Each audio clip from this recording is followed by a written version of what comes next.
여러분, 오늘은 70세 이후에 절대 받지 말아야 하는 건강검진 3가지를 알려드리겠습니다. 의사들도 이 3가지 검사는 받지 않습니다. 반면에 반드시 받아야 하는 검사 5가지도 알려드릴 테니 끝까지 잘 들어주시기 바랍니다. 우리나라는 세계적으로도 손꼽힐 만큼 건강검진 제도가 잘 갖춰진 나라입니다. 국가에서 매년 무료로 건강검진을 제공하고 조기에 질병을 발견할 수 있도록 돕는 아주 좋은 제도죠. 여러분은 건강검진이 당연히 받아야 하는 것이고 많이 받을수록 좋은 것이라 생각하시죠.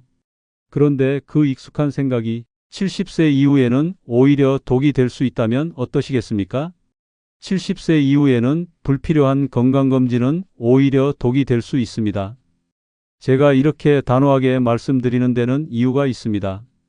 저는 지금까지 진료실에서 7만 명이 넘는 고령 환자들을 만나며 수많은 사례를 지켜봤습니다.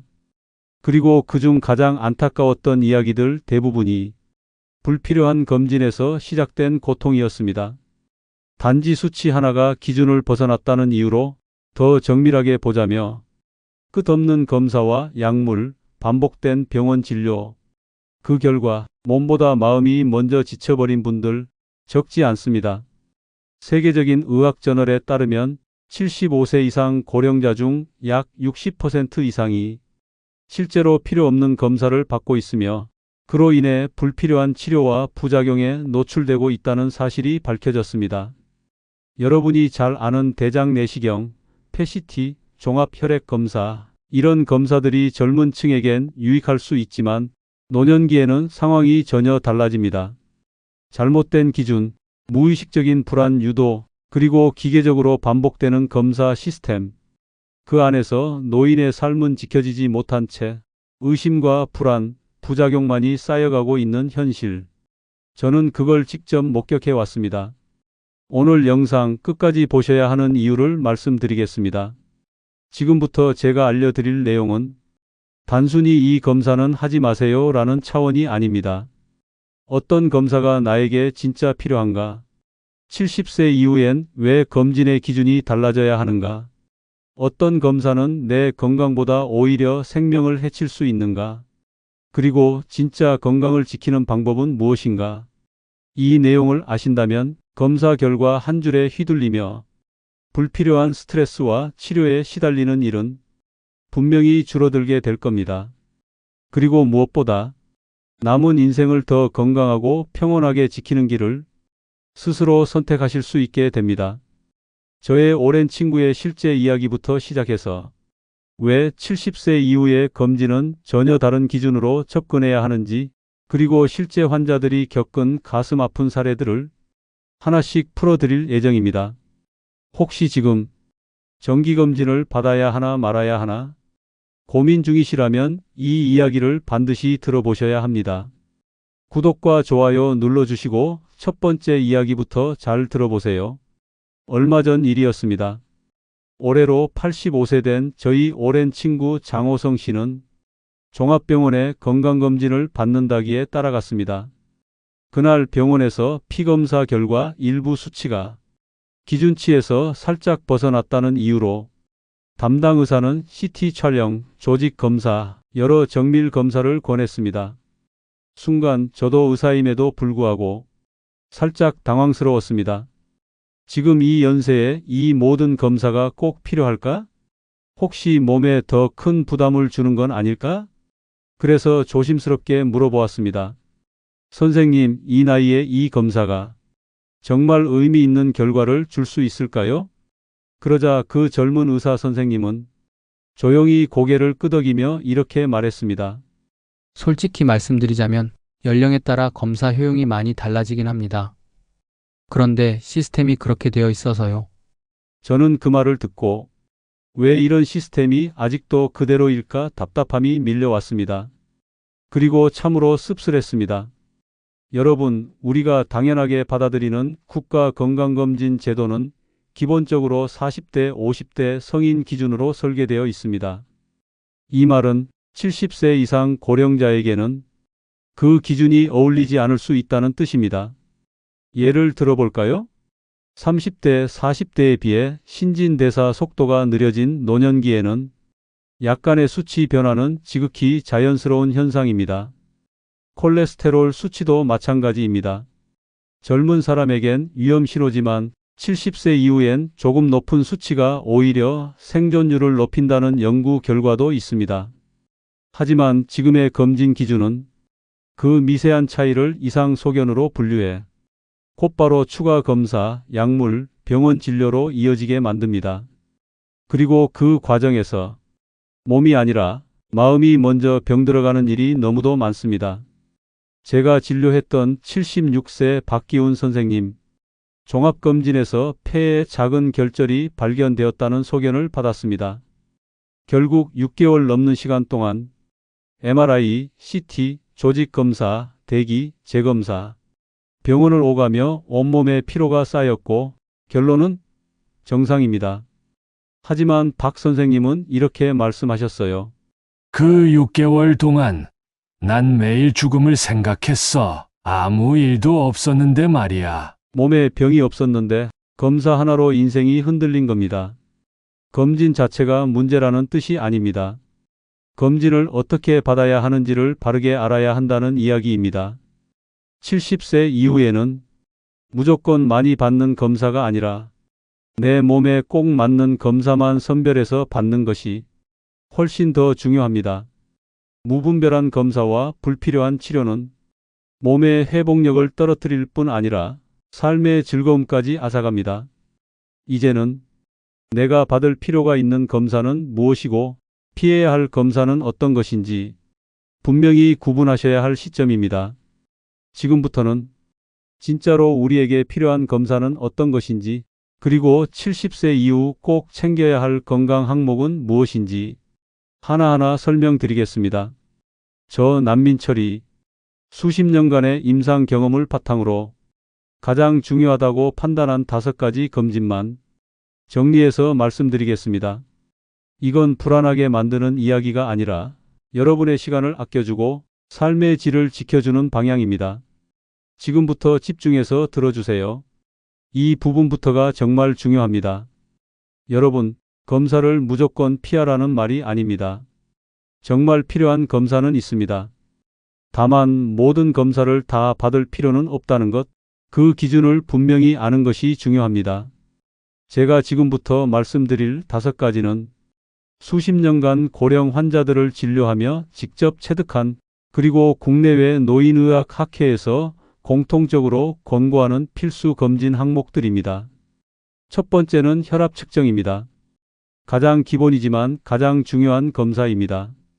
고혈압은 증상이 거의 없습니다. 그래서 조용한 살인자라 불리죠.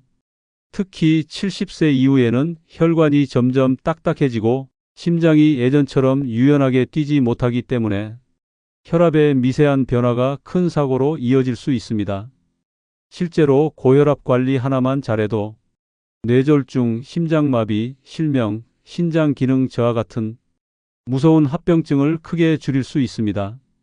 가장 좋은 방법은 아침 기상 직후 매일 같은 시간에 재는 것, 그리고 기록으로 남기는 습관입니다.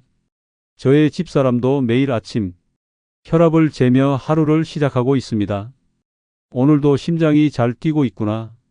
그 숫자 하나가 하루의 안심이 됩니다. 두 번째는 공복의 혈당 검사입니다. 당뇨는 합병증으로부터 지켜야 합니다. 70세 이후엔 몸의 대사 기능이 떨어지면서 혈당 조절 능력도 약해집니다. 당뇨는 본인도 모르게 눈, 신장, 신경, 발끝까지 서서히 망가뜨리는 병입니다. 그런데 초기에 발견만 하면 생활 습관 교정만으로도 충분히 조절이 가능한 질환입니다. 제가 진료한 김기남 어르신도 처음엔 공복 혈당이 132로 나왔습니다. 약 없이 단지 식사 순서 바꾸기, 걷기 운동, 된장국 식단을 실천한 것만으로 6개월 만에 105까지 안정되었습니다. 당뇨는 무서운 병이지만 조기 발견과 꾸준한 관리로 충분히 극복할 수 있습니다. 세 번째는 골밀도 검사입니다.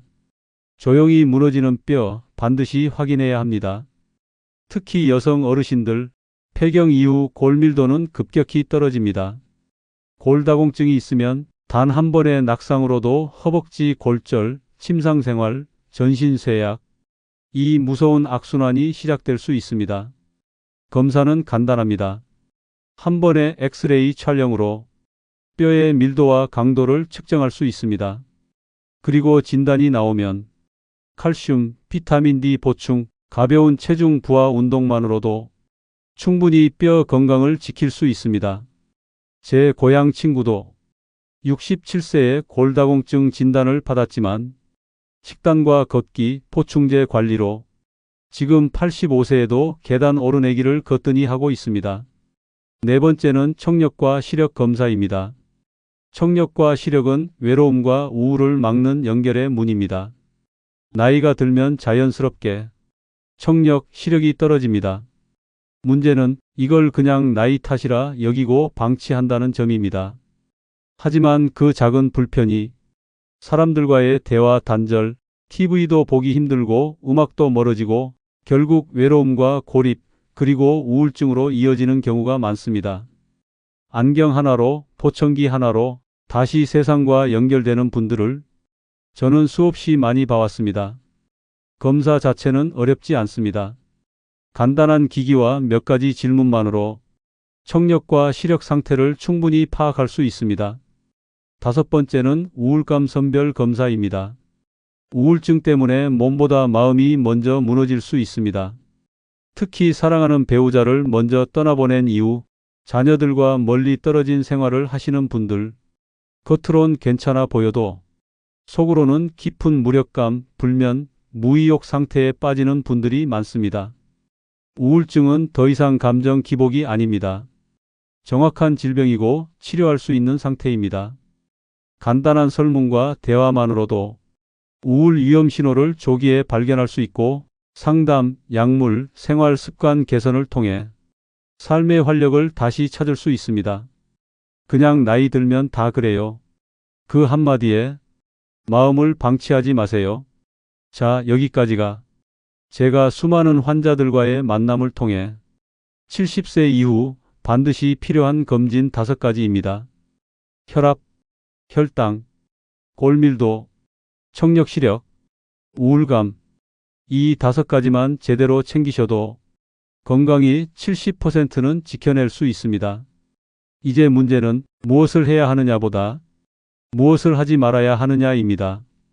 지금부터는 건강해지려고 했는데 오히려 몸과 마음을 병들게 만드는 위험한 검진 3가지를 알려드리겠습니다. 이건 많은 어르신들이 좋은 줄 알고 열심히 받다가 낭패를 보는 검사들입니다. 놓치지 마시고 계속해서 함께해 주세요. 앞에서 70세 이후 꼭 받아야 할 검진 5가지를 말씀드렸습니다. 이제는 그 반대입니다. 겉보기엔 건강을 위한 검사처럼 보이지만 사실은 몸과 마음에 오히려 해가 될 수 있는 검진 3가지를 말씀드리겠습니다. 많은 어르신들이 이거 안 받으면 큰일 나는 줄 아시고 매년 받으시지만 정작 그 결과 때문에 더 큰 병을 얻는 경우가 진료실에선 비일비재합니다. 첫째, 고령자의 전신 CT, MRI 검사입니다. 과잉 검사의 대표 사례이지요. 혹시 모르니까 찍어보자. 이 말 얼마나 익숙하신가요? 하지만 70세 이후의 전신 영상 검사는 발견된 이상 소견이 실제 질병과 무관할 가능성이 높고 그로 인해 불필요한 추가 검사, 조직 채취, 스트레스로 이어지는 일이 많습니다.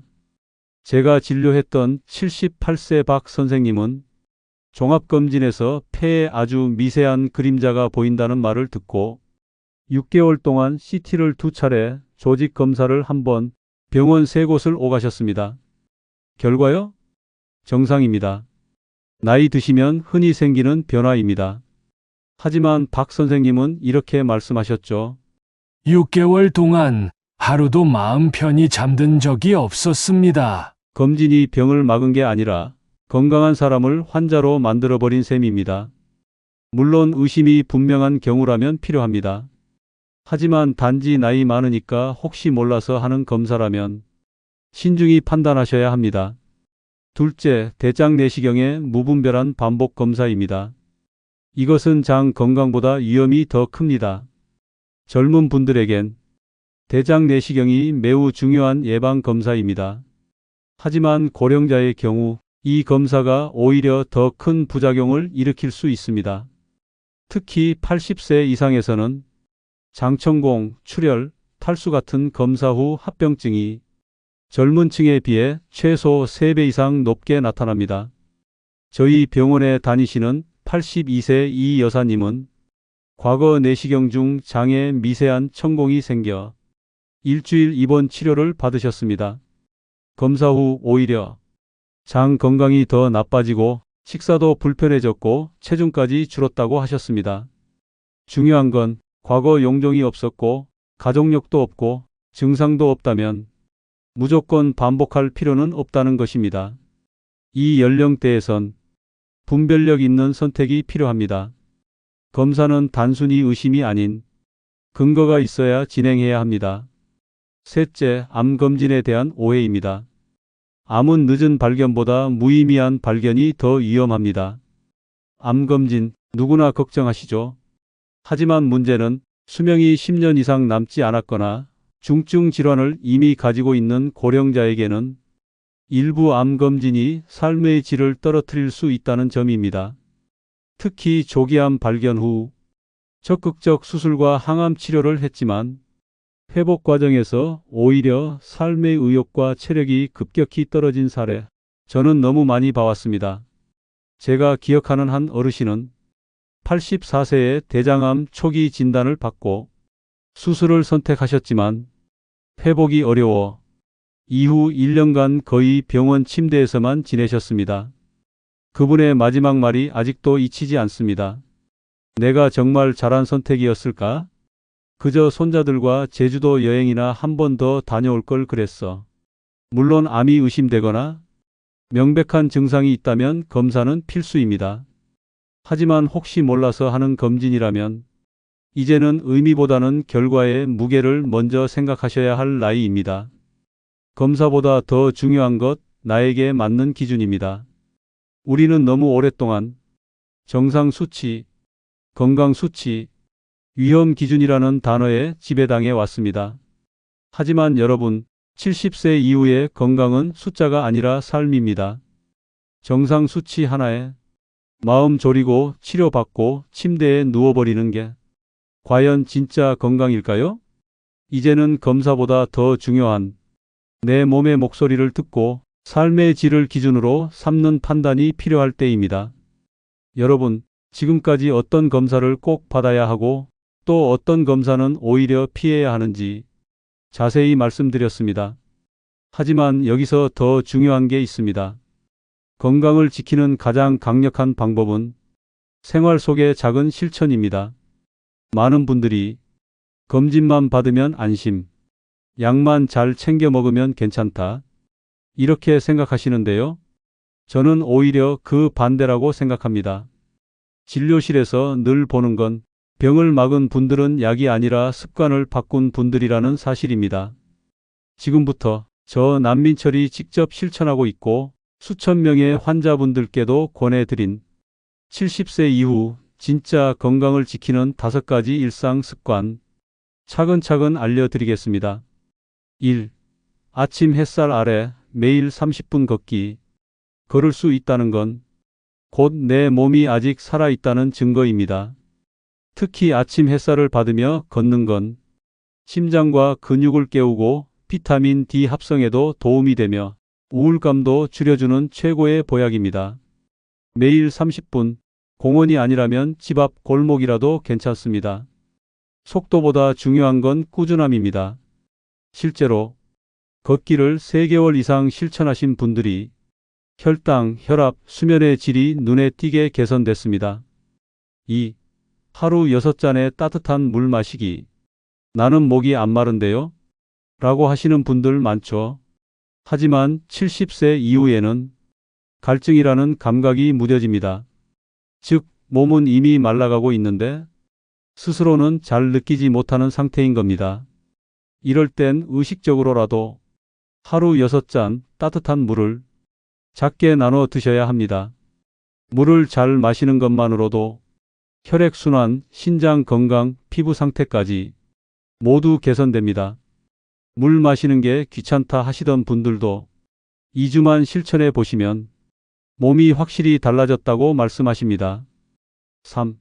하루 3번 단백질 중심 식사하기. 나이 들수록 근육이 빠르게 줄어들기 때문에 단백질은 선택이 아니라 생존을 위한 필수 영양소입니다. 그런데 많은 어르신들이 고기는 속이 더부룩해서 못 먹겠다 하시며 채소만 드시죠. 그 결과 기운이 없고 기억력도 흐려지고 낙상 위험도 커집니다. 어렵게 생각 마시고요. 아침엔 계란 하나, 점심엔 두부나 생선, 저녁엔 닭가슴살이나 된장국에 들은 두부 한 조각만으로도 충분합니다. 중요한 건 하루 3번 꾸준히 드시는 겁니다. 4. 밤 10시 이전에 잠드는 생활 리듬 만들기. 수면은 건강의 뿌리입니다. 하지만 70대 이후 수면의 질은 떨어지고 잠들기도 쉽지 않죠. 그래서 수면 시간보다 수면 습관이 더 중요해집니다. 매일 같은 시간에 자고 자기 전에는 스마트폰이나 TV 대신 따뜻한 물 한 잔, 부드러운 음악, 가벼운 스트레칭, 이런 자기 전 루틴만 만들어도 한결 더 깊고 편안한 잠을 잘 수 있습니다. 실제로 수면 루틴을 만든 어르신들 중 낮 피로, 혈압 변동, 식욕 저하가 줄어든 사례가 많습니다. 5. 하루 한 명과의 대화 또는 인사 나누기. 외로움은 노년의 면역력을 무너뜨리는 가장 무서운 병입니다. 그렇다고 사람 많이 만나세요, 이런 조언은 현실적이지 않죠. 그래서 제가 추천하는 건 하루에 단 한 사람과의 대화 또는 인사입니다. 전화 한 통, 문자 한 줄, 동네 마트에서 건네는 안녕하세요 한마디. 이 작은 연결 하나가 뇌를 자극하고 기분을 바꾸고 삶의 활기를 불어넣어 줍니다. 말이 줄어들면 마음도 줄어듭니다. 그 작고 따뜻한 인사를 잊지 마세요. 이 5가지 어떻게 보면 너무 평범해 보이시죠? 하지만 저는 확신합니다. 병을 막는 건 거창한 치료가 아니라 생활 속에서 쌓이는 이 작은 습관들입니다. 검사보다 약보다 병원보다 더 오래가는 힘. 그건 바로 내가 나를 잘 돌보는 태도에서 시작됩니다. 이제 다음으로는 많은 분들이 궁금해하시는 검사 결과 수치에 휘둘리지 않고 현명하게 판단하는 방법에 대해 사례와 함께 설명드리겠습니다. 특히 수치 하나 때문에 약을 시작하셨던 분, 그로 인해 오히려 몸이 망가진 사례, 그리고 어떻게 회복하셨는지까지 꼭 들어보셔야 합니다. 지금부터가 이 영상의 가장 중요한 핵심입니다. 여러분, 진료실에서 자주 듣는 말이 있습니다. 박사님, 검사 결과 콜레스테롤이 높다는데 당장 약을 먹어야 하나요? 공복 혈당이 127 나왔는데 이젠 당뇨인가요? 수치가 정상이 아니라는데 혹시 큰 병이 숨겨져 있는 건 아닐까요? 검사 수치는 건강을 참고하는 지표입니다. 하지만 절대적인 기준은 아닙니다. 특히 70세 이후의 몸은 젊은 시절과 기준 자체가 다릅니다. 수치보다 무서운 건 수치에 대한 불안입니다. 한 번은 76세 송 여사님이 종합검진 결과지를 들고 오셨습니다. 총 콜레스테롤 수치가 235로 나왔고 병원에서는 스타틴 계열 약을 바로 시작하자고 권유받으셨다고 합니다. 하지만 저는 물었습니다. 피곤하시진 않으셨어요? 다리에 힘이 줄었거나 기운 없으셨나요? 그녀는 이렇게 대답하셨습니다. 전혀요. 요즘이 오히려 제일 잘 걷고 식사도 잘하고 기분도 좋았는데 검사 결과 보고부터 잠이 안 와요. 이게 바로 문제입니다. 숫자 하나가 몸보다 마음을 먼저 병들게 하는 것. 진짜 건강은 수치가 아니라 살아있는 감각에서 나옵니다. 사실 노년기의 콜레스테롤 수치는 약간 높은 편이 오히려 생존율이 높다는 연구 결과도 있습니다. 영국 옥스퍼드 대학의 메타 분석에 따르면 75세 이상 고령자의 총 콜레스테롤 수치가 220에서 240 사이일 때 사망률이 오히려 낮게 나왔습니다. 왜일까요? 콜레스테롤은 호르몬 생성, 세포막 유지, 두뇌 기능 유지에 중요한 역할을 합니다. 너무 낮은 수치는 오히려 기력 저하, 기억력 감퇴, 낙상 위험 증가로 이어질 수 있습니다. 즉, 정상 수치가 항상 내 몸의 정답은 아니라는 것입니다. 약, 반드시 먹어야 할 때와 피할 수 있는 때를 구분해야 합니다. 70세 이후의 약물 치료는 그 자체보다 부작용 관리가 더 중요해집니다. 혈압약을 먹었더니 어지러워서 넘어지신 분, 당뇨약을 시작했더니 자주 저혈당으로 기운 빠지는 분, 콜레스테롤 약을 먹었더니 다리에 통증이 오고 걷기 어려워진 분, 이런 경우 약이 병을 막기보다 삶의 질을 떨어뜨리는 역할을 하게 됩니다. 중요한 건 내 몸의 반응을 기준으로 삼는 지혜입니다. 검사 결과를 해석할 때 꼭 기억하셔야 할 3가지 기준. 수치보다 경향을 보세요. 한 번의 검사보다 3개월 이상 흐름이 중요한 기준입니다. 예를 들어 공복 혈당이 127, 125, 122로 내려오고 있다면 생활습관 개선이 효과를 내고 있는 겁니다. 지금의 나에게 필요한 수치인지 따져보세요. 콜레스테롤이 235일 때 80세의 무증상이면 당장 약이 필요한 건 아닙니다. 내 몸이 느끼는 변화가 더 중요합니다. 숫자는 기준일 뿐 피로, 어지럼증, 수면, 식욕, 기분의 변화가 실제 건강이 신호입니다. 그래서 저는 환자분들께 늘 이렇게 말씀드립니다. 수치는 의사의 참고 자료입니다. 하지만 당신의 몸의 감각, 생활의 변화, 자신의 목소리가 더 솔직하게 건강 상태를 보여주는 지표입니다. 검사 결과지를 볼 때 숫자 하나에 흔들리지 마시고 이 질문을 스스로에게 던져보세요. 지금 나는 잘 자고 있는가? 밥은 맛있게 먹고 있는가? 걷는 게 괜찮고 아침에 일어났을 때 힘이 나는가? 이 질문에 예라고 답할 수 있다면 그보다 더 확실한 건강의 증거는 없습니다. 이제 다음 마지막 이야기에서는 건강보다 더 중요한 삶의 방향, 그리고 삶의 질을 스스로 결정하는 지혜에 대해 따뜻하게 마무리 드리겠습니다. 많은 분들이 내가 뭘 잘못했는가, 왜 이렇게 불안한가 하고 자책하십니다. 하지만 오늘 영상이 그 마음의 무게를 덜어드리는 시간이 되셨기를 바랍니다. 여러분, 오늘 하루 얼마나 걱정을 안고 사셨나요? 검사 결과를 보고 혹시 나도 병이 있는 건 아닐까? 수치를 보며 이제 내 몸도 무너지는 걸까? 불안과 긴장을 끌어안고 하루하루를 버티고 계신 분들, 진료실에서 저는 그런 어르신들을 매일 만납니다. 그리고 늘 이렇게 말씀드리곤 합니다. 걱정을 멈추는 순간 몸이 회복을 시작합니다. 건강은 병원에서만 생기는 게 아닙니다. 건강은 마음이 먼저 살고자 할 때 따라오는 겁니다. 젊었을 땐 건강검진이 생명을 지켜주는 든든한 방패였습니다. 하지만 70세 이후 혹은 60대 후반부터는 그 검진이 우리를 지켜주는 것만은 아닙니다. 지금 우리에게 필요한 건 몸속 수치를 따지는 건강검진이 아니라 나는 오늘 잘 살아가고 있는가를 되돌아보는 삶 검진입니다. 오늘 아침 눈 뜨고 걷는 발에 힘이 있었는가? 누군가와 따뜻한 말 한마디 나눴는가? 내가 좋아하는 음식을 마음 편히 먹었는가? 하루 중 웃는 순간이 있었는가? 이 4가지의 예라고 말할 수 있다면 그날은 이미 건강한 하루입니다. 88세였던 제 친구 윤 선생님은 검진에서 대장암 초기 소견을 받았습니다. 병원에서는 수술을 권했고 가족들은 설득했습니다. 하지만 그는 고개를 천천히 저으며 이렇게 말했습니다. 남은 시간이 길지 않다면 나는 그 시간을 병원 침대가 아니라 내가 사랑했던 일들과 함께 보내고 싶네. 손자 손녀랑 사진 찍고 동네 앞바다 걸으며 바람 맞고 내 책장 정리하며 기억들을 꺼내보고 싶어. 그의 선택은 치료하지 않겠다가 아니라 어떻게 살 것인가를 선택한 용기였습니다. 그리고 그 후 2년 동안 그는 정말 평화롭고 빛나는 삶을 살았습니다. 나는 아직도 내 삶의 주인입니다. 많은 어르신들이 이런 말씀을 하십니다. 이 나이에 내가 뭘 할 수 있겠어요. 자식들이 하란 대로, 의사가 시키는 대로 해야지요. 아닙니다.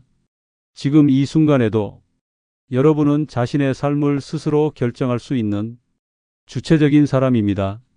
어떤 검사를 받을 것인지, 어떤 음식을 먹고 싶은지, 누구와 시간을 보내고 싶은지, 어떤 하루를 살고 싶은지, 그 선택은 나이와 관계없이 내가 할 수 있는 가장 중요한 권리입니다. 저는 의사지만 이젠 이런 건강의 정의를 더 좋아합니다. 건강이란 내가 좋아하는 사람과 좋아하는 일을 하며 걱정 없이 하루를 누릴 수 있는 힘이다. 혈압이 조금 높아도 괜찮습니다. 혈당이 조금 오르락 내리락 해도 괜찮습니다. 중요한 건 그 숫자가 아니라 그날을 어떻게 살았는가입니다. 그리고 이 말씀은 꼭 드리고 싶습니다. 여러분, 정말 잘 살아오셨습니다. 그 오랜 세월 동안 가정을 지키고 일터를 지키고 자식들을 키워내느라 자신의 몸과 마음은 늘 마지막 순서로 미뤄두셨죠. 이제는 나 자신을 돌보는 게 가장 큰 일이고 가장 큰 건강관리입니다. 여러분은 여전히 가족에게 소중한 존재이고 사회의 귀한 지혜이고 스스로에게 가장 믿음직한 동반자입니다. 그 마음을 잊지 마세요. 자, 여러분. 지금까지 정말 긴 시간 저와 함께 해주셔서 진심으로 감사합니다. 오늘 제가 드린 말씀들 아마 마음 한켠이 찌르듯 아프고 또 한편으론 뭔가 해볼 수 있겠다는 용기가 살짝 올라오셨을지도 모르겠습니다. 그렇다면 그걸로 충분합니다. 오늘 영상을 보고 계시는 여러분께 이 한마디는 꼭 해드리고 싶습니다. 당신은 아직도 자신을 돌볼 수 있는 힘이 있습니다. 그 힘은 특별한 약에서 나오지 않고 검사 결과에서도 나오지 않습니다. 지금 내가 어떻게 살아가고 있느냐?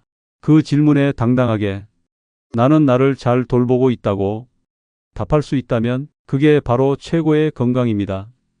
오늘 이 영상이 여러분의 삶에 작은 지혜가 되었기를 바랍니다.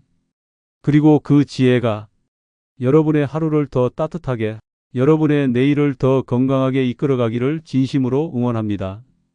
그러니 부디 오늘도 자신을 따뜻하게 안아주세요. 저는 또 다음 영상에서 여러분의 건강한 내일을 위해 더 좋은 이야기로 다시 찾아뵙겠습니다. 감사합니다.